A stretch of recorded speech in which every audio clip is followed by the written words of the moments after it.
నమస్తే, welcome to big talk. నేను మీ రాజమౌళి. ఆంధ్రప్రదేశ్ రాష్ట్రంలో టీడీపీ కొంతమంది ఎమ్మెల్యేల తీరు మార్చుకొని ఎమ్మెల్యేలపై ఏపీ ముఖ్యమంత్రితో పాటు లోకేష్ సీరియస్ అయ్యారు. ఇప్పటికే ప్రధాన కార్యక్రమాల్లో పాల్గొని పలువురు ఎమ్మెల్యేలపై సీఎం చంద్రబాబుతో పాటు మంత్రి ఆగ్రహం వ్యక్తం చేశారు. పెన్షన్ల పంపిణీ, సీఎం రిలీఫ్ ఫండ్ చెక్కులు అందజేత ఈ కార్యక్రమంలో కొంతమంది ఎమ్మెల్యేలు పాల్గొనడం లేదని, అదేవిధంగా కొంతమంది దృష్టికి వచ్చిన నేపథ్యంలోనే వారికి నోటీసులు ఇవ్వాలని బ్లాక్ ఆఫీస్ ప్రోగ్రామ్ కమిటీకి ఆదేశాలు జారీ చేశారు. ఇదే అంశంపై వాటి బిగ్ టాక్లో చర్చిద్దాం.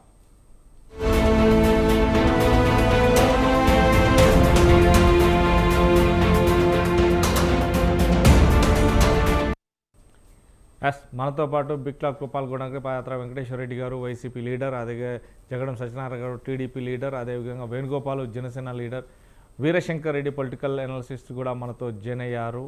ముందుగా వీరశంకర్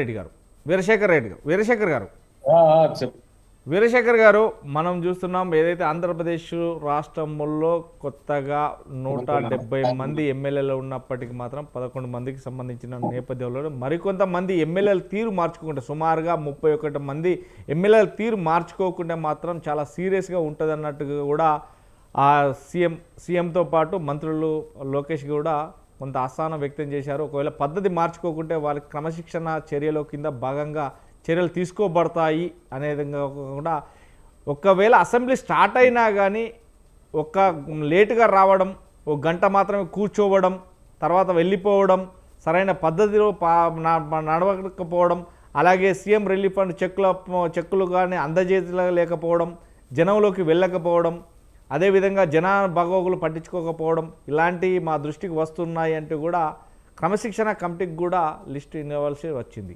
ఒకవేళ పద్ధతి మార్చుకుంటే చాలా సీరియస్ వార్నింగ్ ఇవ్వాల్సి వస్తుంది అంటూ కూడా తెలుస్తుంది అంటే మా చెప్తున్నారు. ఎలా చూడొచ్చండి మరి?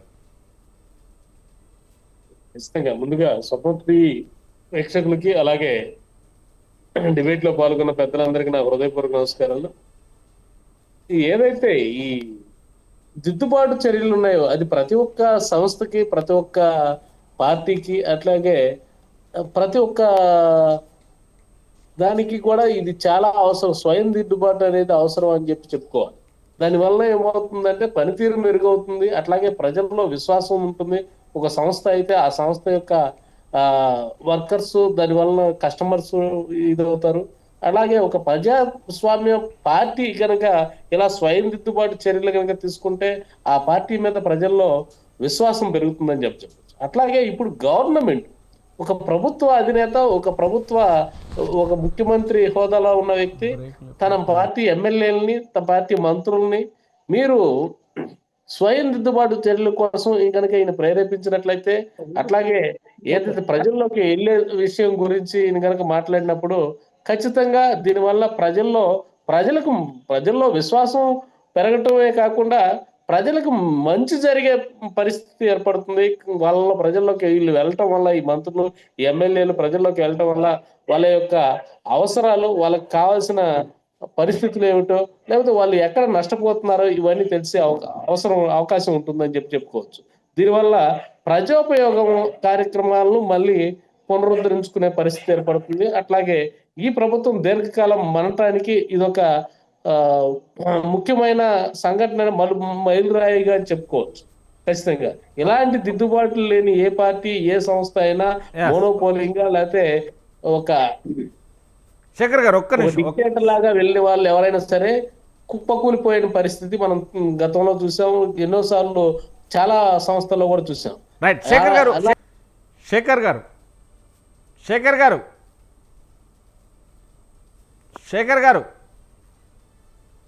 ఓకే, కంటిన్యూ సార్ చెప్పండి. ఇలాంటి స్వయం దిద్దుబాటు లేని ఎటువంటి ప్రభుత్వం అయినా, ఎటువంటి వ్యవస్థ అయినా సరే ముందుకు వెళ్ళలేని పరిస్థితి, తను స్వయం దిద్దుబాటు చేసుకోలేని పరిస్థితుల్లో ఆ పార్టీ కానీ, ఆ వ్యవస్థ కానీ ప్రజా విశ్వాసం కోల్పోవడమే కాకుండా కార్యకర్తల్లో లేకపోతే తమ సొంత వారిలో కూడా విశ్వాసం నింపలేని పరిస్థితికి ఏర్పడి పూర్తిగా పతనానికి చేరుకునే పరిస్థితి ఏర్పడుతుందని చెప్పి మనం చెప్పుకోవచ్చు. థ్యాంక్ యూ అండి. మొత్తం మీద వేణుగోపాల్ గారు వేణుగోపాల్ గారు వేణుగోపాల్ గారు వినపడటం లేదా? యా ఇప్పుడు కంటిన్యూ. ఎస్, మొత్తం మీద ఏదైతే ఆంధ్రప్రదేశ్ రాష్ట్రంలో కొంతమంది టీడీపీ ఎమ్మెల్యేల పనితీరు మార్చుకోకుంటే చాలా సీరియస్గానే ఉంటుంది. ప్రజల వద్ద పాలనలో భాగంగా ప్రజలకు ఏం కావాలి, ప్రజలు ఏం కోరుకుంటున్నారో, ప్రజలకు రోడ్లు వసతులు చాలా గ్రామాలకు కరెక్ట్ ఉన్నాయా లేదా, వాళ్ళకు పింఛనీళ్ళు సరైన దారిలో టైంలో అందుతున్నాయా లేదా, ఏదైతే సీఎం రిలీఫ్ ఫండ్ కరెక్ట్గా అందుతుందా లేదా, హాస్పిటల్ నుండి నేరుగా వాళ్ళు వస్తున్నారు కాబట్టి మీరు పనితీరు ఎందుకు మార్చుకోలేకపోతున్నారు, అదేవిధంగా మీరు టైం ప్రకారం టైం సెన్స్ లేకుండా ప్రవర్తిస్తున్నారు అని సీఎంతో పాటు అదేవిధంగా మంత్రి నారా లోకేష్ కూడా హెచ్చరికలు జారీ చేస్తున్నారు. ఎలా చూడొచ్చండి మరి కూటమి ప్రభుత్వంలో కొంతమంది ఎమ్మెల్యే తీరు మార్చుకోకపోవడం, ఎందుకంటే విరుద్ధంగా మాట్లాడుకోవడం, ఒకరికొకరు ఇలా ఒకరిపైన ఒకరు దూసులాడుకోవడం ఇలాంటివి ఉన్న నేపథ్యంలో పనితీరు మార్చుకోండి, పద్ధతి మార్చుకోండి అని చెప్తున్నారు. ఎలా చూడొచ్చు మనం? సార్, ముందుగా మీకు అదేవిధంగా ప్యానెల్లో పాల్గొంటున్న తెలుగుదేశం పార్టీ నాయకులకి, అదేవిధంగా వివిధ రాజకీయ పార్టీ నాయకులకి, విశ్లేషకులకి, స్వతంత్ర టీవీ ప్రేక్షకులకి అందరికీ నా నమస్కారం. సార్, మనము ఒక 2 days బ్యాక్ కలెక్టర్లతో మీటింగ్ జరిగింది. వాళ్ళకు కూడా ఏం చెప్పాడు, ఈరోజు ఏదైతే పేద ప్రజల కోసం ఈ ప్రభుత్వం ఏర్పాటు అవ్వడం జరిగింది, అదే పేద ప్రజలకి మనం అవసరానికి మనము వాళ్ళ సమస్యలను పరిష్కరించాలి. ఆ సమస్యలు పరిష్కరిస్తేనే మనం ఖచ్చితంగా మీకు క్రెడిట్ ఉంటుంది, అదేవిధంగా ప్రభుత్వానికి క్రెడిట్ ఉంటుంది. అదే ఐఏఎస్లకి, ఐపీఎస్లకి ఏ విధంగా అక్కడ సమావేశంలో చెప్పడం జరిగిందో అదే విధంగా ఎమ్మెల్యేలు కూడా చెప్పడం జరిగింది. ఈరోజు ఒక భారీ 3 పార్టీలు కలిపి ఎన్డీఏ కూటమి భారీ మెజారిటీతో 164 సీట్లు రావడం జరిగింది. అది ప్రజల నమ్మకాన్ని ఒమ్ము చేయకుండా ప్రజలకు ఏదైతే మనం హామీ ఇచ్చామో ప్రతి పేదవాడికి సంక్షేమం, అదే విధంగా సంక్షేమంతో పాటు అభివృద్ధి జరగాలని చెప్పేసి, అదే విధంగా అభివృద్ధితో పాటు ఈరోజు ఏదైతే వాళ్ళకి ఎవరైతే దానికోసం ఆశిస్తున్నారో సంక్షేమం గురించి వాళ్ళకి అందించాలి, అదే విధంగా అభివృద్ధి తీసుకెళ్లాలని చెప్పేసి నిన్న కలెక్టర్ మీటింగ్ లో కూడా అదే చెప్పాడు. ఈరోజు కొంతమంది అధికారులు, అందరూ చెప్పడం లేదు, కొంతమంది నిర్లక్ష్యం వల్ల ఈరోజు మనము పూర్తిగా ఏదైతే ప్రభుత్వం వచ్చిన 1.5 సంవత్సరం అవుతుంది, 1.5 సంవత్సరం ప్రభుత్వం వచ్చిన 1.5 సంవత్సరంగా మనం ఫుల్ఫిల్ కాలేదు. ఇంకా మనం 50-51% లోనే ఉన్నాము. ఇంకా మనము చేయాల్సి చాలా ఉంది. ఈ రోజు కరెక్ట్ గా చేయలేని దాని వల్ల ఈ రోజు నేను కూడా చెప్పలేకపోతున్నాను. మన సర్వే రిపోర్ట్ల ప్రకారము మనం 50% రీచ్ అయినాము, ఇంకా 50% రీచ్ అవ్వాలి. పేదవాడికి సంక్షేమాన్ని అందించాలి, అభివృద్ధి అందించాలి, కలెక్టర్లే దీనికి ముఖ్య కీ రోల్ పాటించాలి, దానికి రాజకీయ నాయకులు కూడా సపోర్ట్ చేయడం జరుగుతుంది అని చెప్పేసి, అదే విధంగా ఏదైనా పవన్ కళ్యాణ్ గారు కూడా చెప్పారు, ఏదైనా రాజకీయ నాయకులు రెవెన్యూ డిపార్ట్మెంట్ లో ఇన్వాల్వ్ అయితే వాళ్ళ ఇన్వాల్వ్మెంట్ లేకుండా కూడా స్ట్రిక్ట్ గా సీరియస్ గా వార్నింగ్ మనం ఇవ్వమనండి, మా దృష్టికి తీసుకురండి, మేము వాళ్ళని చేస్తామని చెప్పి ఇలాంటి జరగాలి. ఈరోజు కలెక్టర్లతో ఏదో బాగా చేసేస్తున్నారు, ఐఏఎస్ ఐపీఎస్ బాగా చేసేస్తున్నారు అని చెప్పుకోవడము, లేదా ఎమ్మెల్యేల పనితీరు బాగుందనో 175 వస్తుందని చెప్పేసి ఈరోజు రాష్ట్ర ప్రజలు మభ్యపెట్టే ప్రయత్నం చేస్తే, గతంలో వైఎస్ఆర్సీపీ ప్రభుత్వానికి ఏ పార్టీకి ఏమొచ్చింది, 151%, అదేవిధంగా 151 సీట్లు వస్తే అది 11 సీట్లకు పడిపోయింది. ఆ విధంగా మభ్యపెట్టారు అధికారుల్ని, ప్రభుత్వాన్ని, ప్రజల్ని. మేమంతా చేసేసాము, మాకు 175 సిద్ధం సభలకు జనాలు తరలి వచ్చేస్తున్నారు అని చెప్పేసి వైఎస్ఆర్సీపీ అధినాయకుడు కానీ, అప్పటి ముఖ్యమంత్రి కానీ, ఆ రోజు నాయకులు కానీ కార్యకర్తలు విస్మరించారు, ప్రజలను విస్మరించారు. కానీ 175 డబ్బా కొట్టుకున్నారు. ఏమైంది? అది గుర్తించుకొని పనిచేయాలని చెప్పి చెప్పాడు. ఈరోజు ఎవరైతే ప్రజల్లో ఉంటారో ఎమ్మెల్యే కానీ, ఎంపీలు కానీ, అదే విధంగా వివిధ రాజకీయ నాయకులు, పదవుల్లో ఉన్న రాజకీయ నాయకులు అధికారం ఉందని దూరంగా ఉండకూడదు. అధికారం ఉన్నప్పుడు అందుబాటులో ప్రజలకు ఉండి కార్యక్రమాలు చేస్తే ఖచ్చితంగా వాళ్ళకి గుర్తింపు వస్తుంది, పార్టీకి మళ్ళీ వచ్చే అవకాశం ఉంటుంది, ప్రజల్లో మంచి పేరు ఉంటుంది అని చెప్పేసి ఒక ఐఏఎస్లతో ఐపీఎస్లకి ఏ విధంగా సమావేశంలో చెప్పడం, అదే విధంగా ఎమ్మెల్యేలు కూడా చెప్పారు. అంతేగాని ఏదో అందరూ 164 మంది ప్రభుత్వంలో పనిచేయడం లేదు, నువ్వు యాక్టివ్గా లేదని చెప్పేసి ఈ రోజు చెప్పలేదు. అది దాన్ని ప్రతిపక్షాలు ఏమని విమర్శిస్తుంది, చంద్రబాబు నాయుడే ఒప్పుకున్నాడు 50% అంటే మీ వైఎస్ఆర్సీపీ లాగా 170 175 మేము అన్ని చేసేసాము 1.5 సంవత్సరం అని చెప్పుకోవాలా? ఈరోజు ఉండేది ఉన్నట్టు చెప్పుకోవాలి, వాస్తవాలు మాట్లాడుకోవాలి. మన పనితీరు ఎంతవరకు ఉంది, ఇంకా మనం ఎంత రీచ్ అవ్వాలి, మన సర్వేలు రిపోర్ట్ ఏం చెప్తా ఉంది, ఇవన్నీ మనం విశ్లేషించుకుంటేనే రాబోయే కాలం మళ్ళీ పార్టీ పటిష్టం కానీ మళ్ళీ అధికారం రావడానికి కానీ ఇలాంటివి ఉంటాయి. అంతేగాని మనం రాష్ట్ర ప్రజలను భ్రమలో పెట్టేస్తే వాళ్ళు మనం భ్రమలో పెట్టేస్తారు ఎలక్షన్ వచ్చినప్పుడు. కాబట్టి ఈరోజు పార్టీకి కానీ అదేవిధంగా నాయకులకు కానీ గుర్తింపు రావాలని దిశగా మాట్లాడడం జరిగిందే కానీ ఇంకా వేరే విషయం కాదు. అదేవిధంగా చెప్తాం, ఈరోజు వైఎస్ఆర్ పార్టీ చూస్తున్నాం. ఏదైతే వైఎస్ఆర్ పార్టీ జగన్మోహన్ రెడ్డి గారు ఏం చెప్తుంటే వైఎస్ఆర్సీపీ పార్టీ పుట్టింది వైఎస్ఆర్ రాజశేఖర రెడ్డి ఆశలకు ఆశయాలకు వాళ్ళు దానికి ఆ పార్టీ పుట్టిందని చెప్పి చెప్పుకుంటారు. మరి ₹1 రాజశేఖర రెడ్డి 2007లో బ్రాండ్ కంపెనీకి ₹1 ఎకరాలు చొప్పున 1000 ఎకరాలు ఇస్తే అదే లోకేష్ గారు 99 పైసలకి కంపెనీలకు కానీ ఇస్తే దాన్ని వ్యతిరేకిస్తారు. మరి మీరు రాజశేఖర రెడ్డి గారి ఆశయాలు ఏడు ముందుకు తెలుసుకున్నారు, ఆయన ఆశయాలు ఏడు తీసుకుని వెళ్తున్నారు, ముందుకి అడ్డుకిస్తున్నారు. మీరు తీసుకోపోగా ఈరోజు ఎన్డీఏ కూటమి తీసుకెళ్తుంటే దాన్ని కూడా అడ్డగించే ప్రయత్నం చేస్తున్నారు. అదే విధంగా పీపీపీ విధానాన్ని కూడా పెద్ద ఉద్యమం లాగా రాష్ట్రమంతా 1,000 మంది సంతకాలతో గవర్నర్కి అప్పచెప్తున్నాము. ఈ రోజు ఏదో ఎన్డీఏ కూటమి చేసేస్తుంది, పీపీ విధానాన్ని తీసుకొని వచ్చి రాష్ట్రాన్ని భ్రష్టు పట్టించేస్తా ఉంది అని చెప్పి హైకోర్టు ఏం వార్నింగ్ ఇచ్చింది. మరి పబ్లిక్ ఏదైతే పీపీపీ విధానాన్ని మహారాష్ట్రలో ఎందుకు పెట్టారు, ఉత్తరప్రదేశ్లో ఎందుకు పెట్టారు, అదే రాజస్థాన్లో ఎందుకు పెట్టారు, ఎందుకు పెట్టారు? ఒక నిమిషం. వైఎస్ఆర్సీపీ చేసిన కార్యక్రమాలు మిజోరాంలో ఎలా పెట్టారు, ఇవన్నీ పెట్టడమే కాదు. గురుమూర్తి అనే వ్యక్తి తిరుపతి ఎంపీ అనే వ్యక్తి ఒక కమిటీలో సభ్యుడు, అతను దాన్ని ఆ కమిటీలో ఓకే చేసి సంతకం పెట్టాడు. ఇక్కడికి వచ్చి గవర్నర్కి ఇస్తాడు పీపీ విధానాన్ని చేయని. ఇలాంటి ప్రతిపక్షం ఉండేటప్పుడు మనం ఎంత యాక్టివ్గా ఉండాలి.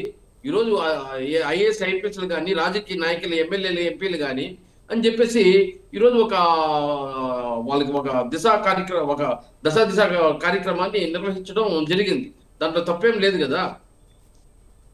వేణుగోపాల్ గారు, నిజంగా కూటమి ప్రభుత్వంలో టీడీపీ ఎమ్మెల్యేల పనితీరు బాగలేదు అని చెప్పేసి స్వయంగా సీఎం మాత్రమే మందలియడం, అలాగే లోకేష్ గారు కూడా మందలియడం, ఇలాంటి పద్ధతి మార్చుకోకుంటే క్రమశిక్షణ చర్యలో భాగంగా మీ పైన చర్యలు తప్పవు అంటూ కూడా హెచ్చరించడం, ఇదంతా కూడా ఎక్కడికి పోతున్నదని పాదయాత్ర వెంకటేశ్వర రెడ్డి గారు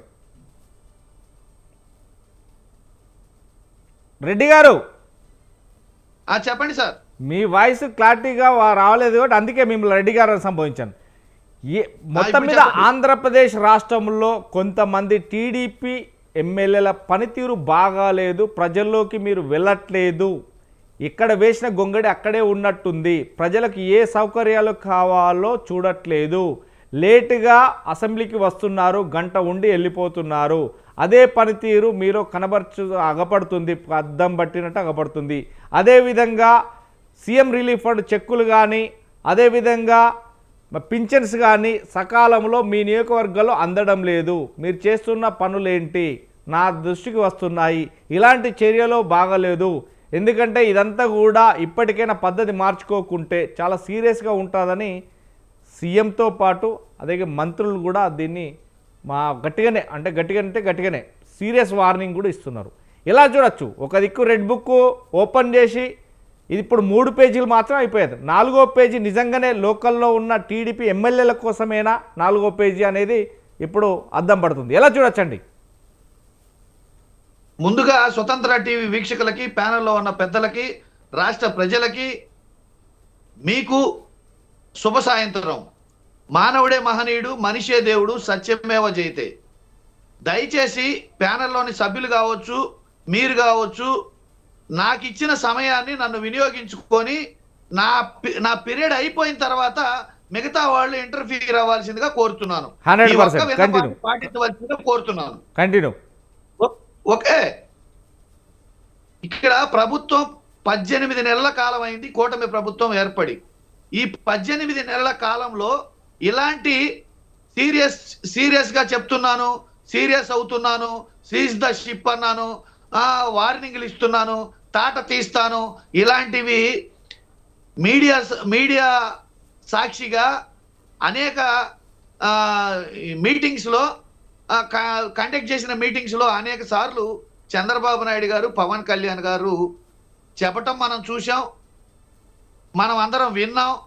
కానీ ఒక్కరి మీద చర్యలు తీసుకున్న దాఖలాలు అయితే లేవు. చర్యలు తీసుకోకుండా మనం ఫస్ట్ మనం అన్నమాట మనం పనిచేస్తే కదా మన కింద వాళ్ళు మనకు పనిచేసేది. మనం అన్నమాట మనం పనిచేస్తే మన కింద వాళ్ళు మనకు పనిచేస్తారు. పవన్ కళ్యాణ్ గారు ముఖ్యంగా నిన్న ఒక మీటింగ్లో రోమాలు ఊడదీస్తాం, చేతులు అరగదీస్తాం, కాళ్ళకు కాళ్ళు, చేతులకు చేతులు తొలగదీసి కూర్చోబెడతాం అని చెప్పేసి ఒక డిప్యూటీ సీఎం హోదాలో ఉండి, రాజ్యాంగబద్ధమైన పదవిలో ఉండి, ఒక రవిడీ షీటర్ లాగా, ఒక ఏదో సామాన్యుడిలాగా అతను ఈ విధమైన మాటలు మాట్లాడుతుంటే చంద్రబాబు నాయుడు గారు ఏం వార్నింగ్ ఇచ్చారు? ఇది రాజ్యాంగబద్ధంగా ఇలా మాట్లాడొచ్చా? ఒక డిప్యూటీ సీఎం హోదాలో ఉండి, మంత్రిగా ఉండి రాజ్యాంగబద్ధంగా ఇలా మాట్లాడొచ్చా? ఈ విధమైన వైఖరి ఎవరిని బెదిరించడానికి? మీరు నిజంగా రోమాలు ఓడబెరికే వాళ్ళే అయితే, మీరు నిజంగా చేతి గీతలు అరగదీసే వాళ్ళు అయితే, మీరు నిజంగా కాలు చేతికి చెయ్యి తొలగదీసే వాళ్ళు అయితే, మీరు 33,000 మంది మహిళల్ని కిడ్నాప్ చేసిన వాళ్ళని ఎంతమందికి ఈ పని చేశారు? సుగాలి ప్రీతి కేసులో ఉన్న నేరస్తులకి ఎంతమందికి ఈ పని చేశారు? రాష్ట్రంలో జరుగుతున్న ఆడబిడ్డల మాన ప్రాణాల మీద, రేప్ కేసులు ఉన్న వాళ్ళ మీద ఎంతమంది మీద ఈ పని చేశారు? రాష్ట్రంలో జరుగుతున్న దాడులు, హత్యలు, దోపిడీలు చేసిన వాళ్ళ మీద ఎంతమంది మీద ఈ పని చేశారు? ఇప్పుడున్న నేరాలు చేసిన వాళ్ళ మీద ఎంతమంది మీద ఇప్పటి వరకు ఈ 18 నెలల్లో ఎంతమంది మీద ఈ పని చేశారు? చంద్రబాబు నాయుడు గారు ఇచ్చిన వార్నింగ్లో ఇప్పటి వరకు ఎవరి మీదైనా సీరియస్ గా ఒక్కరి మీదైనా చర్య తీసుకున్నారా? ఈ కళ్ళబొల్లి మాటలు చెప్పి, కట్టుకథలు చెప్పి, రాష్ట్రంలో ఆర్థిక పరిస్థితి దిగజారిపోతున్నా, అప్పులు పెరుగుతున్నా, జీతాలు సరిగ్గా ఇవ్వలేకపోతున్నా, ఈ మాటలతోటి ఎన్ని రోజులు కాలం గడుపుతారు? అబద్ధాలతోటి ఎన్ని రోజులు ప్రజల్ని మభ్య పెడతారు? ఎవరిని బెదిరిస్తారు?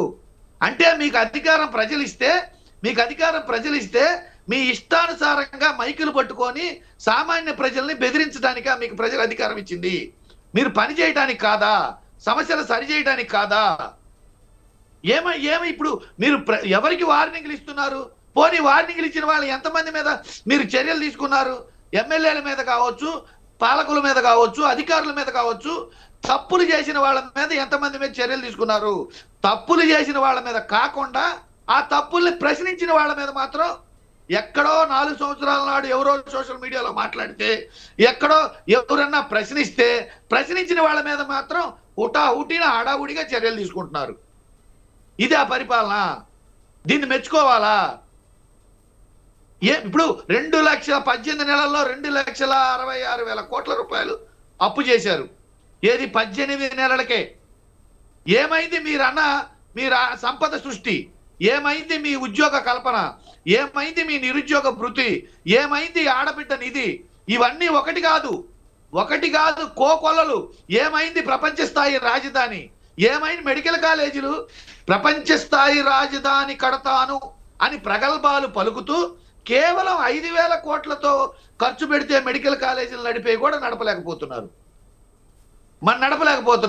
విద్య మా బాధ్యత కాదు, ఆరోగ్యం మా బాధ్యత కాదు, ప్రజల యొక్క నిరుద్యోగ భృతి మా బాధ్యత కాదు, వాళ్ళకి ఉద్యోగ కల్పన మా బాధ్యత కాదు, వాళ్ళకి కూడు మా బాధ్యత కాదు, వాళ్ళకి నీడ మా బాధ్యత కాదు. ఇంకా ప్రభుత్వ బాధ్యత ఏంటి? అసలు ప్రభుత్వం దేనికి ఉన్నట్టు? అన్ని అమ్ముకోవడానికా? అన్ని ప్రైవేట్ పరం చేయడానికా? దేనికి ఉన్నట్టు? సరే ప్రజలు ఏదో మోసపోయి, ఏదో లెక్కల తేడాలు వచ్చి మోసపోయి ఏదో మిమ్మల్ని ఎన్నుకున్న తర్వాత మీరు పని చేయడం మానేసి వార్నింగ్లు ఏందండి? పని చేయడం మానేసి వార్నింగ్లు ఏంది? గత 18 నెలల తర్వాత కూడా గత ప్రభుత్వం మీద, గత పార్టీల మీద గత నాయకుల మీద మీ హ్యూమిలేషన్ ఏందండి? మీరు పని చేయండి. ఒకవేళ గత ప్రభుత్వంలో ఎవరైనా తప్పులు చేస్తే చర్యలు తీసుకోండి. మీడియా అసెంబ్లీలో వార్నింగ్లు, మరి కేబినెట్ మీటింగ్ లో వార్నింగ్లు, ఐఏఎస్ల సభలో వార్నింగ్లు, ఐఏఎస్ల మీటింగ్ లో వార్నింగ్లు, ఎక్కడికి పోయినా ఊరికే జగన్నామ స్మరణ, గత ప్రభుత్వ స్మరణ చేసుకోవడం తప్పితే మీరేమన్నా పని చేసేది ఉందా? మీరు పని చేసిన ఏమన్నా చెప్పేది ఉందా? మీరు పని చేసినవి మీరు చెప్పాలి కదా. ఇదిగో ఇప్పటి వరకు ఇది చేశాం, మళ్ళీ భవిష్యత్తులో ఇదిగో ఈ టైంకి ఇది చేస్తున్నాం, ఈ టైంకి ఇది చేస్తున్నాం. అప్పుడు కదా ప్రజలకు మేలు జరిగేది. అప్పుడు కదా ప్రజలకు మేలు జరిగేది. మనకి ఒక గంట సేపు మనం డిబేట్ లో కూర్చుంటే ప్యానెల్లో కూటమి సభ్యులు ఒక ఇద్దరో ముగ్గురో ఉంటే వాళ్ళ ముగ్గురు వాళ్ళ ప్రభుత్వం చేసిన పనులు లేదా వాళ్ళు చేయాల్సిన పనులు చేస్తున్న విధానం ఇవి చెప్పకుండా ఈ గంట సమయంలో 30 గంట సేపు గత ప్రభుత్వం, జగన్మోహన్ రెడ్డి, వైఎస్ఆర్సీపీ ఇవన్నీ సాపించటం, సాడుపోయటం, ఈ హ్యూమిలేషన్ చేయటం ఇవి తప్పితే మీరు చేసినవి మీరు ఎప్పుడు చెప్తున్నారు? మీరు చేస్తామన్నా ఏం చేశారు? ఏం చేశారు? ఇవన్నీ ఎప్పుడన్నా చెప్పగలుగుతున్నారా? అంటే మీరు ఇప్పటి వరకు ఏమీ చెయ్యలేదు కాబట్టి, ఏమీ చేసే ఉద్దేశం లేదు కాబట్టి వార్నింగ్లు ఇస్తున్నారు. పవన్ కళ్యాణ్ గారు సుగాలి ప్రీతి కేసు ఫస్ట్ కేసు అన్నారు. ఆయన వచ్చిన తర్వాత ఎత్తేసారు, ఈ సిబిఐ ఎంక్వైరీ ఎత్తేసారు దాని మీద. 33,000 మంది మహిళలను తీసుకొస్తారన్నారు. ఒకరిని కూడా ఇంతవరకు తీసుకొచ్చిన దాఖలాలు లేవు. మరి వాళ్ళ మీద చర్యలు తీసుకుంటామన్నారు. ఏ ఒక్కరి మీద చర్యలు తీసుకున్న దాఖలాలు లేవు. సంపద సృష్టిస్తానన్నారు, అప్పులు పాలు చేశారు. ప్రపంచ రాజధాని నిర్మిస్తానన్నారు, నీళ్లు తోడటానికే సరిపోయింది నిధులన్నీ. ఇంతవరకు గజెట్లోనే పెట్టలేదు రాజధాని ప్రాంతాన్ని. ఇప్పుడు అంటే మీరు ఏమనుకుంటున్నారంటే మేము డిబేట్లలోనో, ప్రచారంలోనో, మీటింగుల్లోనో మేము ఇష్టం వచ్చినట్టు ఇష్టానుసారంగా మాట్లాడితే ఇవే ప్రజలు వింటారు, ప్రజలకి ఏం తెలియదు. నేను మీ ద్వారా కూటమి ప్రభుత్వానికి కావచ్చు, ప్యానెల్లోని సభ్యులకు కావచ్చు, మీ ద్వారా నా విన్నపం ఏంటంటే, సార్ మీరైనా మేమైనా ఎవరైనా ప్రజలు చెప్పింది వినరు, చేసింది మాత్రమే చూస్తారు. మీరు చెయ్యండి, పని చేయండి. మీకు ఇంకా అమూల్యమైన 3.5 సంవత్సరాల కాలం ఉంది. ఆ కాలంలో మీరేం చేయాలో చెయ్యండి. చేసి ఎలక్షన్ అప్పుడు ఇదిగో మేము ఇది చేశాం, మా మీద విశ్వాసం ఉంటే, మా మీద నమ్మకం ఉంటే, మా పని చూసి మాకు ఓటేమని అడగండి. ధైర్యం ఉంటే చేస్తామని చెప్తారు. ఎన్నాళ్ళు ఎదుటోనే మాట్లాడతారు. రైట్. సత్యనారాయణ గారు, మొత్తం మీద టీడీపీలో కొంతమంది ఎమ్మెల్యేల పైన వేటు తప్పదు అనే సీరియస్ వార్నింగ్ సీఎంతో పాటు మంత్రి లోకేష్ గారు కూడా ఈరోజు కూడా ప్రస్తావన తీసుకొస్తున్నారు. ప్రతి మీటింగ్లో ప్రస్తావన తీసుకొస్తున్నారు. నిజంగానే టీడీపీలో ఉన్నటువంటి కొంతమంది ఎమ్మెల్యేలు నిజంగా ప్రభుత్వం మాట వినట్లేదా? వారు ఇష్టానుసారంగానే ప్రవర్తిస్తున్నారా? ప్రజలకు కావాల్సింది, ప్రజలు ఓట్లు వేస్తే గెలిచినటువంటి ఎమ్మెల్యేలు ప్రజలు పట్టించుకోకపోవడం లేదా? ఇదే ఈ వీరు మాట్లాడుతున్న మాటలో నిజంగానే ఎంతసేపు రెడ్ బుక్ చెప్తున్నటువంటి లోకేష్ గారు 3 పేజీలు రెడ్ బుక్లో అయిపోయాయి అంటున్నారు. మరి 4వ పేజీ ఎవరి కోసం తెరుస్తున్నాడు అనేది జనం చూస్తున్న మాట. ఎలా చూడొచ్చండి? మరి ముందుగా స్వతంత్ర టీవీ ప్రేక్షకులకి, డిబేట్ నిర్వహిస్తున్నటువంటి మీకు, ప్యానెల్లో పాల్గొన్నటువంటి మరి పెద్దలందరికీ కూడా మరి శుభ సాయంత్రం సార్. నేను వెంకటరెడ్డి గారు మాట్లాడినటువంటి మాటల్ని విశ్లేషించదలుచుకున్నాను. ఇందాక ఆయన చెప్పారు, ప్రజలు చేసిందే చూస్తారు అని చెప్పేసి అన్నారు. చేసింది చూశారు కాబట్టి 11 సీట్లు వాళ్ళకి ఇచ్చారు. కూటమి ప్రభుత్వానికి అధికారాన్ని అత్యధిక మెజార్టీలో ఊహించినటువంటి రీతిలో మెజార్టీ కూటమి ప్రభుత్వానికి ప్రజలు కట్టబెట్టారు. అంటే జగన్మోహన్ రెడ్డి గారు ఏమీ చేయలేదని 11 ఇచ్చినటువంటి స్థానాల్లో మనకి ఖచ్చితంగా చెప్తున్నాయని చెప్పేసి వారికి గుర్తు చేస్తా ఉన్నాను. ఇంకా ఎంతసేపు కూడా గతంలో మాట్లాడుతూ చేసిన విషయాల మీదే వెళ్తున్నారు, ప్రభుత్వ పరిపాలన చేయట్లేదు అని వెంకటరెడ్డి గారు ఏవైతే మాట్లాడారో, గతంలో ఏ విధంగా వాళ్ళు నానా యాగి చేసి ఏ అసెంబ్లీ సాక్షిగా ఎన్ని బూతులు మాట్లాడుకుంటూ వాళ్ళ మంత్రులు కానీ వాళ్ళ ఎమ్మెల్యేలు కానీ ఏ విధమైనటువంటి పదజాలాలు వాడారో మనందరికీ కూడా తెలుసు. ఈరోజు పవన్ కళ్యాణ్ గారు వార్నింగ్ ఇచ్చారు. పవన్ కళ్యాణ్ గారు మాటలు ఏం మాట్లాడారు ఈరోజు? ఆ నక్సలైట్ లాంటి వాళ్ళని అణిసివేసినటువంటి చరిత్ర ఇప్పుడు కనబడుతూ ఉంది. రవిడి మోకలుగా వ్యవహరిస్తున్నటువంటి వారిని అణిచివేస్తాం, లేకపోతే ఆయన అన్నటువంటి భాషలో ఇందాక కీళ్ళు కాలు కీళ్ళు అనే భాష వాడారు, ఇది సమంజసమా అని అడుగుతున్నటువంటి వెంకటరెడ్డి గారికి నేను ఒకటే ప్రశ్న వేస్తున్నాను. మీ మాటలు మీ చేతలో మేమేమి శవాల డోర్ డెలివరీ చేయట్లేదు. ప్రభుత్వ ఉద్యోగులు సుధాకర్ లాంటి వారిని రెక్కలో వెనక కట్టేసి ప్రభుత్వ పరమైనటువంటి చర్యల ద్వారా వాళ్ళని చంపేసి నిత్రహింసలు పెట్టి చంపేయట్లేదు. మేము పరిపాలన చేసుకుంటూ వెళ్తున్నాం.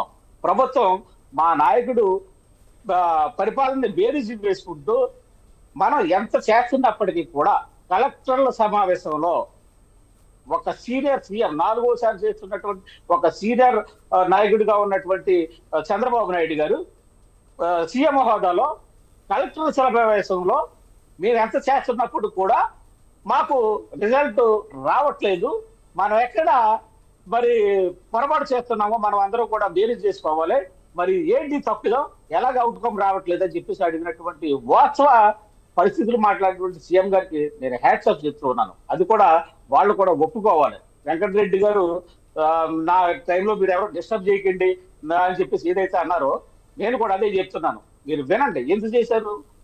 మీరు యాగి చేయడానికి ఏ పాలసీ ఎన్నుకున్నారో ప్రైవేట్ కాలేజీలు, మెడికల్ కాలేజీ ప్రైవేట్ పరం చేసేస్తున్నారు అని చెప్తా అనుకుంటారు. ప్రైవేట్ పరం చేసింది మీరు చేసినటువంటి మీ ఇందాక ఆయన అన్నట్టు తిరుపతి ఎంపీ సంతకం పెట్టినటువంటి గురుమూర్తి గారి సంతకం పెట్టినటువంటి విధానం గురించి ఇందాక మా నాయకులు ఎవరైతే చెప్పారో దానికి నేను సమాధానం దాన్ని కంక్లూడ్ చేస్తా ఉన్నాను. ఎందుకంటే అది కేంద్ర ప్రభుత్వ విధానం.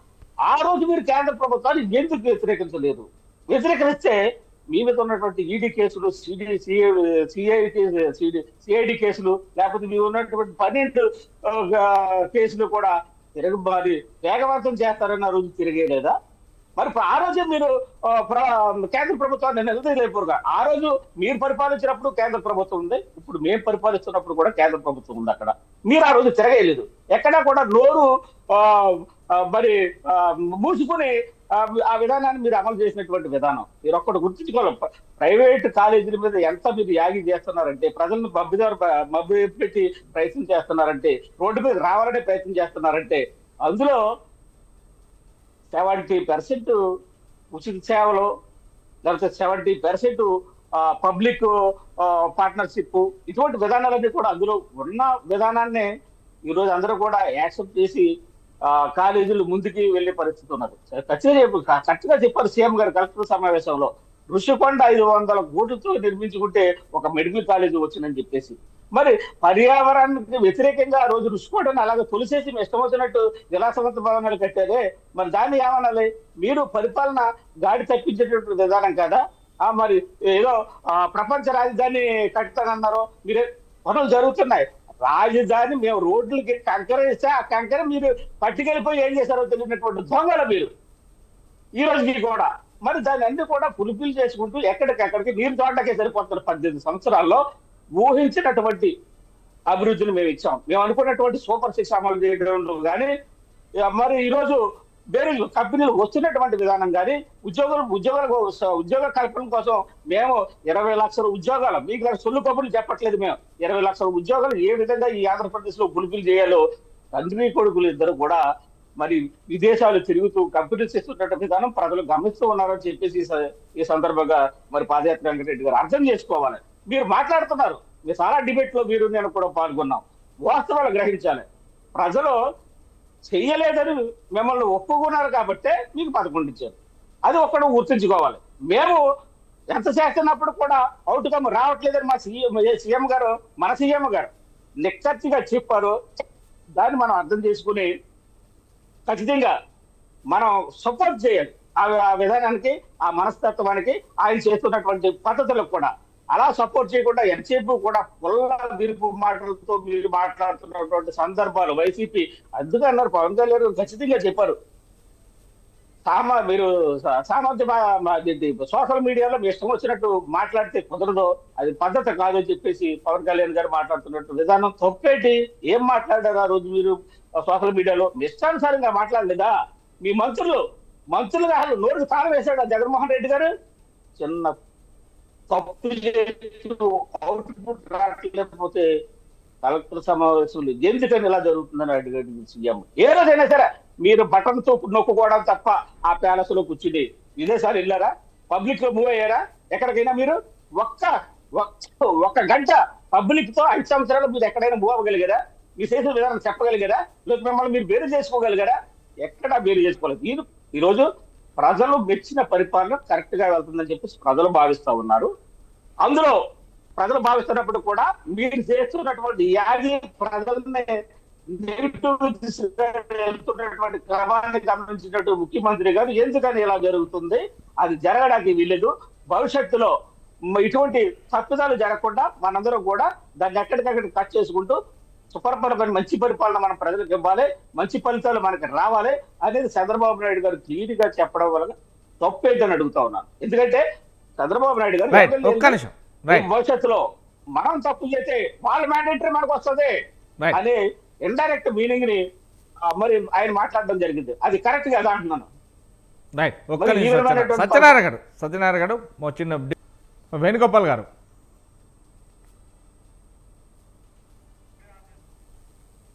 చెప్పండి వేణుగోపాల్ గారు.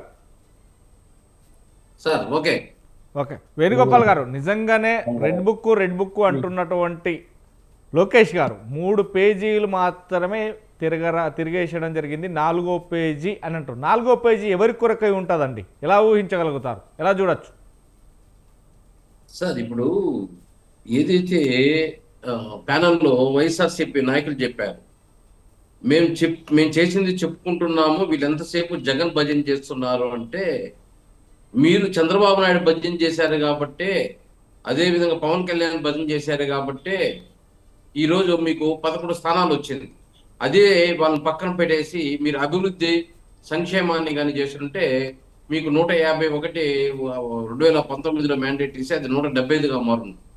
మీరు 5 సంవత్సరాలు చేసింది చంద్రబాబు నాయుడు ఏ విధంగా జైల్లో పెట్టాలి, అదేవిధంగా ఎవరైతే ప్రశ్నిస్తే వాళ్ళని ఏ విధంగా జైల్లో పెట్టాలి, వాళ్ళని ఎట్లా అన్పార్లమెంట్ వార్డ్స్తో తిట్టాలి అని కింద స్థాయి నుంచి పై స్థాయి వరకు వైఎస్ఆర్సీపీ నాయకులు చంద్రబాబు నాయుడు గారిని, లోకేష్ని, పవన్ కళ్యాణ్ని అన్పార్లమెంట్స్ వార్డు వాడడం వల్లే 11 సీట్లు వచ్చింది. మళ్ళీ ఇప్పుడు మీరేదో శ్రీరంగ నీతులు పలుకుతున్నారు, మీరు జగన్ భజన చేస్తున్నారు ఏంది అని. జగనే కదా ఏదైతే ప్రభుత్వం వచ్చిన నెల నుంచి స్టార్ట్ చేశాడు. సంక్షేమం ఏమి ఇచ్చారు, అభివృద్ధి ఏం చేశారు, సంక్షేమం ఏమి ఇచ్చారు, అభివృద్ధి ఏం చేశారు. ఆయనకి మీరు కానీ నాకు టైం ఇస్తే ఇప్పటి వరకు గత 18 ఏళ్ళుగా ఏమైతే సంక్షేమం ఇచ్చింది, ఏమైతే అభివృద్ధి కార్యక్రమాలు చేసిందో మీరు కానీ పర్మిషన్ ఇస్తే నేను చదువుతాను. 3 పేజీలు ఉన్నాయి, ఓపికగా చదువుతాను. లేదా ఒకరోజు డిబేట్ పెట్టండి, ఆయన్ని కూర్చోమనండి, నన్ను 1-to-1 కూర్చోమనండి. ఇక్కడ 18 ఏళ్ళుగా ఏమి అభివృద్ధి జరిగింది సంక్షేమంలో కానీ అభివృద్ధిలో కానీ చెప్తాను. ఆయన వైఎస్ఆర్సీపీ ప్రభుత్వంలో ఏం సంక్షేమం చేశాడు, ఏమి ఇచ్చిన హామీలు నెరవేర్చాడు, అదేవిధంగా ఏం అభివృద్ధి చేశాడు చెప్పని. 11 ఇప్పుడు ప్రతిపక్షాలు ఆ రోజు విమర్శించినాయి అంటే అది కథ వేరే. ఏదో రాజకీయం కాబట్టి అధికారంలో ఉన్న జగన్మోహన్ రెడ్డిని విమర్శించారు, ఆయనకి జనం జేజేని వచ్చేశారు సిద్ధం సభలకి అని చెప్పి ఓకే. మరి ఓట్లు ఎందుకు వేయలేదు? ఎందుకు 151 సీట్లకు 11 సీట్లు వచ్చింది? ఇంకన్నా జ్ఞానంతో మాట్లాడడం నేర్చుకోవాలి. రప్ప అంటారు, పోస్టర్లకి యాట్లు కొట్టి నామాలు తీస్తారు, గంజాయి అమ్మే వాళ్ళని, గంజాయి తాగే వాళ్ళని పోలీసు వాళ్ళు లా అండ్ ఆర్డర్ మెయింటైన్ చేస్తే మీ అంతు చూస్తాము అంటారు. మహిళలపై అత్యాచారం చేసి రౌడీజం చేస్తుంటే వాళ్ళు లా అండ్ ఆర్డర్ కంట్రోల్ చేస్తుంటే వైఎస్ఆర్సీపీ నాయకుల్ని, కార్యకర్తల్ని ఈ విధంగా దుర్మార్గ అరెస్ట్ చేస్తున్నారు అంటాడు జగన్మోహన్ రెడ్డి గారు. ఎక్కడికి తీసుకెళ్తున్నారు? అధికారం ఉండేటప్పుడేమో అన్పార్లమెంట్స్ వార్డు, ప్రతి ఒక్క నాయకుడు అన్పార్లమెంట్ వార్డ్సే. ఏదైనా ప్రతిపక్షం ప్రశ్నిస్తే అన్పార్లమెంట్ తిట్టడం, వాళ్ళు జైల్లో పెట్టడం. ఏమైనా అభివృద్ధి కార్యక్రమాలు చేశారా? అభివృద్ధి కార్యక్రమాలు చేస్తుంటే ప్రతిపక్షాలు కనపడలేదా? అప్పుడు ఆ ప్రతిపక్షానికి రాష్ట్ర ప్రజలకు కనపడలేదా? మళ్ళీ ఈరోజు ఏదో గురిగించి దాని కింద నలుపు తెలియకుండా ఈరోజు చంద్రబాబు నాయుడు గారు కార్యకర్తలు టీవీల్లో వచ్చేసి మా భజన చేస్తున్నారు, జగన్మోహన్ రెడ్డి భజన చేస్తున్నారు అంటే వద్దు, జగన్మోహన్ రెడ్డి భజించరు, గుమ్మని ఉండమని చెప్పండి, ప్రశ్నించమని చెప్పండి, ఏడ ప్రశ్నించాలో ఆ ప్రశ్నించమని చెప్పి సమాధానం చెప్తారు.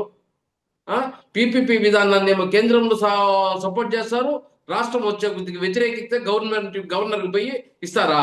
మరి ఆ గురుమూర్తి గారి సంతకాలు అవన్నీ బయట పెట్టారే, మరి దానికేం సమాధానం చెప్తారు? రెండు న్యాయాలకి ధోరణులు. ఎన్డీఏ కూటమి ఈవీఎంతో గెలిచిందంటారు, మళ్ళీ అదే ఎన్డీఏ మోడీ గారికి పోయి ఓటేసేసి వస్తాడు. ఎవరు అడగరు, ఓటేసేసి వస్తాడు. ఏం కార్యక్రమాలు? రాష్ట్రంలో ఒక నేలిక, కేంద్రంలో ఒక నేలిక. వేణుగోపాల్ గారు మళ్ళీ నీతులు మాట్లాడతారు వీళ్ళు. శేఖర్ గారు, రాష్ట్రం అభివృద్ధి 18 నెలలుగా పరిగెత్తా ఉంది, సంక్షేమం పరిగెత్తా ఉంది. బొట్లు పెడతారు, లాండ్ ఆర్డర్ ప్రాబ్లం తెస్తారు. వేణుగోపాల్ గారు ఒక్క నిమిషం. శేఖర్ గారు, నిజంగానే ఆంధ్రప్రదేశ్లో కూటమి ప్రభుత్వంలో ఇలాంటి మాటలకు అంటే నిజంగానే భయపెడుతూ భయభ్రాంతులకు గురి చేస్తున్నటువంటి నేపథ్యం ఉంది, లేకుంటే పద్ధతి మార్చుకోండి, లేదంటే తోళ్ళు తీస్తాం, లేదంటే ఎముకలు, ఇలాంటి మాటలకు నిజంగా ప్రజలు ఏమనుకుంటారు? ఒక నాయకులు కావచ్చు, ఎమ్మెల్యేలు కావచ్చు, మంత్రులు కావచ్చు, ఎవరు మాట్లాడినా కానీ ఎలా అనుకుంటారు, ఎలా ముందుకు పోతారు? అసలు ఈ భయపెట్టే ధోరణి ఎందుకు అవలంబిస్తుంది? ఇది ఎక్కడి నుంచో వచ్చిందని అనుకోవచ్చని. భయపెట్టి నియంత్రిత ధోరణి అనేది అహంభావం వలన, అధికారం అహంభావం లేదా ధనం అక్రమార్జన వలన, ఈ వీటి వల్లనే ఈ అహం అనేది వస్తుంది. ఇలాంటి అహం ఉన్న వాళ్ళు ఖచ్చితంగా ఎదుటి వారిని ప్రలోభ పెట్టో భయపెట్టో వాళ్ళని మభ్యపెట్టి తమ పనులను కలుపుకోవాలని లేదా తన మాట వినేలా చేసుకోవాలని చెప్పి చూస్తారు అనేది మనందరూ తెలిసిన సత్యం. ఇక్కడ కావాల్సింది ఏంటంటే, ఇది ప్రజాస్వామ్య ప్రభుత్వంలో ఏ ఒక్కరిని భయపెట్టి లేదా ఏ ఒక్కరిని బెదిరించి ఏమీ చేయలేము. రాజ్యాంగబద్ధంగా ప్రతి ఒక్కరి మనల్ని పొంది వాళ్ళ యొక్క ఆదరణతో కూడిన ఓట్లతో ప్రభుత్వాన్ని నిర్మించవచ్చు, ఏదైనా సాధించవచ్చు. కానీ భయపెట్టి వాళ్ళని నియంత్రిత ధోరణిలో వాళ్ళని బెదిరించి ఏదో చేద్దాం అనుకోవటానికి ఇది పూర్వపు అనాగరిక పరిపాలన లాగా, లేకపోతే అనాగరిక ప్రాంతం కాదు, లేకపోతే మనం ఎక్కడ అడవుల్లో కూడా ఉండలేదు. కాబట్టి ఇలాంటివి తెలుసుకొని ఎవరైతే సభ్య సమాజం ఎలా ముందుకెళ్తుంది, మిగిలిన వాళ్ళు ఎలా ముందుకెళ్తున్నారు, లేకపోతే మనం ముందుకెళ్ళటానికి కావాల్సిన పద్ధతులు ఏంటి, లేకపోతే మిగిలిన వాళ్ళని మనం ఎట్లా గౌరవించుకోవాలి, మనం ప్రజల పట్ల ఎటువంటి ఆదరణ చూపించాలి, వాళ్ళ యొక్క అవసరాలను తీర్చే విధంగా మన పార్టీ, మన వ్యవస్థ, మనం ఎట్లా ఉండాలి అని చెప్పి ఆలోచించిన ఆ పార్టీ కానీ ఆ వ్యవస్థ కానీ ముందుకు నడిచే అవకాశం ఉంటుంది. కానీ ఇలా ఎదుటివారి మీద నిందలు వేసి అకారణంగా దూషించి ఊరికే ఏదో ప్రతి ఒక్కరికి ఇక్కడ ఇప్పుడు వెంకటేశ్వర రెడ్డి గారు ఏదో మాట్లాడుతా వాళ్ళు అట్లా వీళ్ళు ఎట్లా అని చెప్పి చెప్పుకుంటా ఉన్నారు. కానీ ఇక్కడ ప్రజలకి ప్రతి ఒక్కటి తెలుస్తుంది. ఇదివరకు కాలం కాదు, మీ పేపర్లో టీవీల్లో ఎవరికి వాళ్ళు చెప్పుకునే పరిస్థితి కాదు. రెండు పార్టీలు అన్నాను, టీడీపీ వైసీపీ ఇద్దరిని అన్నాను, ఎట్లా చెప్పుకునే పరిస్థితి కాదు. ఇక్కడ ప్రతి ఒక్కరి ప్రజలకు అర్థమవుతుంది. కాబట్టి మనం ఎంత కరెక్ట్ గా ఉంటున్నామో, మనం ఎంత ట్రాన్స్పరెన్సీగా ఉంటున్నామో దాన్ని బట్టే ప్రజా తీర్పు ఉంటుంది. అంతిమంగా ఇక్కడ ప్రజలే న్యాయ నిర్ణేతలు. మీరు ఎక్కడో ఎవరినో ఏదో చేయాల్సిన పరిస్థితి లేదు. ఇక్కడ ప్రజల దగ్గర ఖచ్చితంగా మీ తీరు మార్చుకొని కనిపించాలి. ప్రజలే న్యాయ నిర్ణేతలు, వాళ్ళే రాజులు. కాబట్టి ప్రజాస్వామ్యంలో అధికారం మళ్ళీ చేజిక్కించుకోవాలి అంటే ప్రజల పట్ల విశ్వాసంగా ఉండాల్సిన అవసరం ఉంది. దీన్ని మీరు ఎవరి మీదో బురదలి ఎవరి మీదో తోసేస్తే ప్రజలు మిమ్మల్ని విశ్వసించే పరిస్థితి ఉండదని చెప్పి తెలుసుకోవాల్సిన అవసరం ఉందనుకుంటా. వెంకటరెడ్డి గారు పాదయాత్ర వెంకటరెడ్డి గారు చెప్పండి. ఎలా చూడొచ్చు? నిజంగానే భయపెట్టు బర్మాలో, లేదంటే తోళ్ళు తీస్తాం, నార తీస్తాం, మెడలేసుకుంటాం, లేదంటే ఏదో చేస్తామంటే నిజంగానే అదే అలాంటి మాత్రం పబ్లిక్ ఎవరు కూడా సహించరు. అలాంటి మాటలు కూడా, ఎందుకంటే ప్రజలకు కావాల్సింది కూడు, గుడ్డ, నీరు, నీడ, ఇవి తప్ప వారికి కావాల్సింది అందలో మెద్దలో కాదు. తినడానికి ఇంత వారికి చేతి నిండా పని కావాలి, తినడానికి అన్నం కావాలి, అదే ఉండడానికి హౌస్ కావాలి. వాళ్ళు స్వచ్ఛందంగా ఉండాలంటే వీవీఐపీ లెవెల్లో మాత్రం ఎక్కడ కూడా ఏ రాష్ట్రంలో ఎవరు కూడా అందరూ బతకరు ప్రజలు. ఎలా చూడొచ్చండి నిజంగానే ఇలాంటి భయపెట్టే ప్రభుత్వాలు కానీ భయపెట్టే ప్రజలకు కానీ ఎలా అంటే ఉండబోతుందా? ఇది ధోరణి ఎక్కడి నుంచి మొదలైందంటారు? యాక్చువల్ గా ఇందాక వాళ్ళు ఒప్పుకున్నారు, జగడం సత్యనారాయణ గారు కావచ్చు, వేణుగోపాల్ గారు కావచ్చు, ప్యానెల్లో ఉన్న సభ్యులు ఏ మాట కామాటే చెప్పాలి, హానెస్ట్ గా కొన్ని విషయాలు ఒప్పుకున్నారు. ఈ అహంభావంతో ప్రవర్తిస్తే ఇలాంటివి చేస్తే ఎవరినైనా ప్రభుత్వాలు కూల్చేస్తాయి అని చెప్పేసి, ఆ కూల్చేసే క్రమంలో 14 నుంచి 19 వరకు కూటమి ప్రభుత్వాన్ని కూల్చారు. అట్లానే 19 నుంచి 24 వరకు మమ్మల్ని కూడా కూల్చారు. ఇప్పుడు వాళ్ళు చెప్తున్న మాట ఏంటంటే మీలాగనే మాకు కూడా భవిష్యత్తులో పరిస్థితి ఉంటది అనేది ఒప్పుకుంటున్నారు. భవిష్యత్తులో మా పరిస్థితి కూడా అదేనని చెప్పేసి ఒప్పుకుంటున్నారు. అయినా మేము మాత్రం మీరు గతంలో ఇలా చేశారు కాబట్టి మేము అదే చేస్తాము, మేము అలానే ప్రవర్తిస్తాము, మీరు చెప్పిందే మీరు ఎందుకు చేశారు కాబట్టి మేము పంతం తీర్చుకుంటాం, కక్ష తీర్చుకుంటాం అని అందుకే మేము అధికారంలోకి వచ్చామని చెప్పేసి వేణుగోపాల్ గారు, జగన్ సత్యనారాయణ గారు చెప్పకనే చెప్పారు. మేమేమంటున్నామంటే ప్రభుత్వాలు నిరంతరం కొనసాగుతూనే ఉంటాయి, ప్రజాస్వామ్యం నిరంతరం కొనసాగుతూనే ఉంటది. ఇక్కడ పార్టీలు నాయకులే మారుతుంటారు. ప్రభుత్వ విధానాలు సక్రమంగా మనం అమలు చేసే పరిస్థితి ఉండాలి అంటాను. ముఖ్యంగా అధికారంలో ఉన్నవాళ్ళు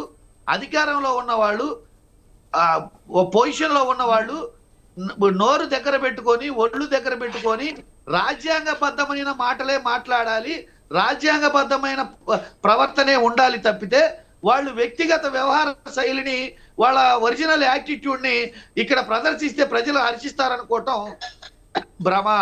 రైట్ వినపడుతుందండి? సత్యనారాయణ గారు భ్రమ. ఒక మాట నన్ను చెప్పనివ్వండి, కంక్లూడ్ అవ్వలేదు. ఇక్కడ నేనేమంటానంటే అయిపోయింది అంతా, సంవత్సరన్నర కాలమే, ఇంకా 3.5 సంవత్సరాలు ఉంది.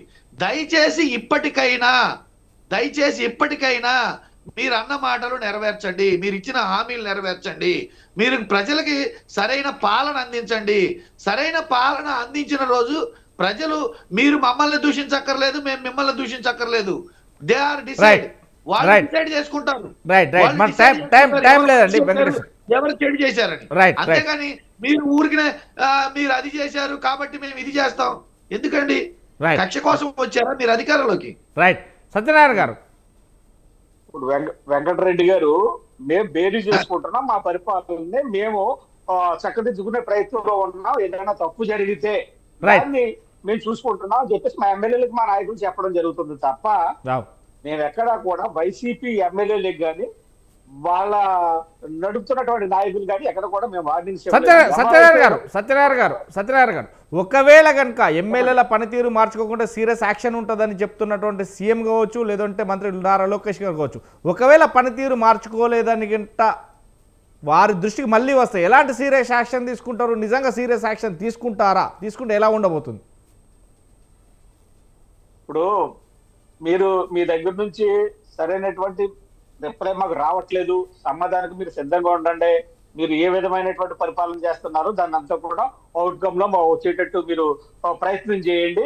అలా ప్రయత్నం చేయకపోతే మరోసారి మిమ్మల్ని హెచ్చరించాల్సినటువంటి ఉచిత పరిస్థితి వస్తుందని చెప్పేసి నాయకులు చెప్పడం జరిగింది. ఇది అడ్మినిస్ట్రేషన్ లో ఒక భాగం. పరిపాలన శాత కానటువంటి నాయకులు వైసీపీ వాళ్ళు ఏదో చెప్తే దాన్ని బుధాన్ని వేసుకుని వెళ్లాల్సినటువంటి పరిస్థితి తెలుగుదేశం పార్టీ కానీ సీనియర్ 4వసారి సీఎం గా చేస్తున్నటువంటి చంద్రబాబు నాయుడు గారికి కానీ ఎక్కడ లేదు.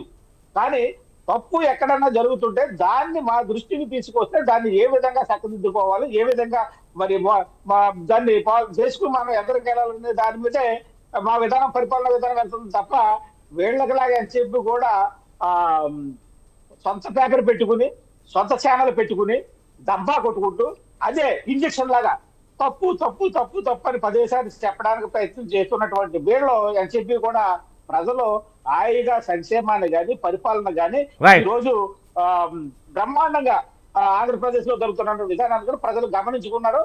ప్రజలు కూటమి ప్రభుత్వం మరోసారి అవకాశాన్ని వస్తే రావాలనేది కూడా ప్రజలు కోరుకునే ప్రయత్నంలో ఉన్నారు. కానీ సొంత ఛానల్ ఉండడం వల్ల, సొంత టీవీ ఉండడం వల్ల దబ్బా కొట్టే ప్రయత్నం, ప్రజల్నే మసిపూసి మారిగా చేసే ప్రయత్నం, ప్రజలకు అని చెప్పు కూడా విషం నోరు పూసే ప్రయత్నం చేస్తున్నాడు వాళ్ళ నాయకుడితో సుతా, వీళ్ళతో సుతా.